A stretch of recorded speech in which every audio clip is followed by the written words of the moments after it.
اعوذ باللہ من الشیطان الرجیم بسم اللہ الرحمن الرحیم۔ شروع خدا کا نام لے کر جو بڑا ہی مہربان نہایت رحم کرنے والا ہے۔ السلام علیکم ورحمۃ اللہ وبرکاتہ۔ تمام سامعین کو ہمارے چینل کی طرف سے خوش آمدید۔ مجھے امید ہے کہ آپ سب لوگ خیریت سے ہوں گے۔ ناظرین، آج کا جو وظیفہ میں آپ لوگوں کی خدمت میں لے کر حاضر ہوئی ہوں وہ سورہ تکاثر کا وظیفہ ہے۔ آج میں آپ لوگوں کو سورہ تکاثر کے وظائف سے اور فضائل سے آگاہ کروں گی۔ دوستو، یہ بتانے سے پہلے میری آپ لوگوں سے چھوٹی سی درخواست ہے کہ آپ میری اس ویڈیو کو لائک ضرور کریں اور اپنے دوستوں کے ساتھ شیئر کریں۔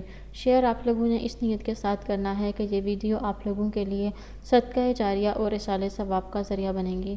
دوستو، ہو سکتا ہے کہ آپ کے ایک شیئر کرنے کی وجہ سے کسی انسان کی بہت بڑی پریشانی یا مشکل حل ہو جائے اور اس کا ثواب آپ کو بھی ملے۔ دوستو، آپ سورہ تکاثر کو کن مقاصد کے لیے پڑھ سکتے ہیں یہ میں اب آپ کو بتاؤں گی۔ اگر کسی شخص کے دل میں مال کی محبت بہت ہی زیادہ ہے تو آپ حب جاہ یا حب مال کے مرض کے علاج کے لیے سورہ تکاثر پڑھ سکتے ہیں۔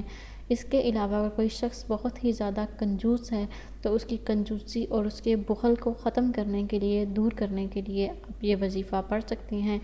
اگر آپ کسی پیارا آپ کا فوت ہو چکا ہے، اگر کوئی مردہ ہے جس کو آپ خواب میں دیکھنا چاہتے ہیں، آپ اس کے لیے سورہ تکاثر پڑھ سکتے ہیں۔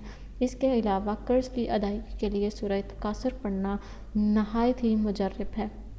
دوستو، قرض کی ادائیگی کے لیے آپ لوگوں نے وظیفہ کیسے کرنا ہے سورہ تکاثر کا یہ میں آپ کو اب بتاؤں گی۔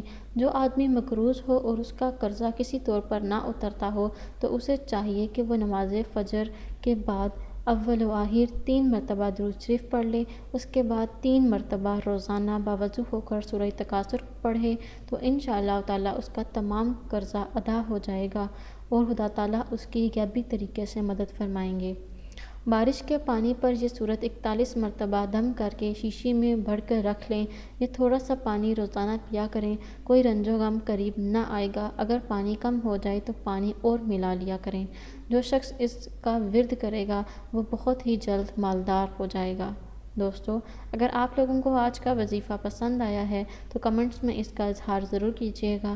انشاءاللہ تعالیٰ آپ سے پھر ملاقات ہوگی بہت جلد ایک نئی وظیفے میں، ایک نئی ویڈیو کے ساتھ۔ مجھے اپنی دعاؤں میں یاد ضرور رکھیے گا۔ اللہ حافظ و ناصر۔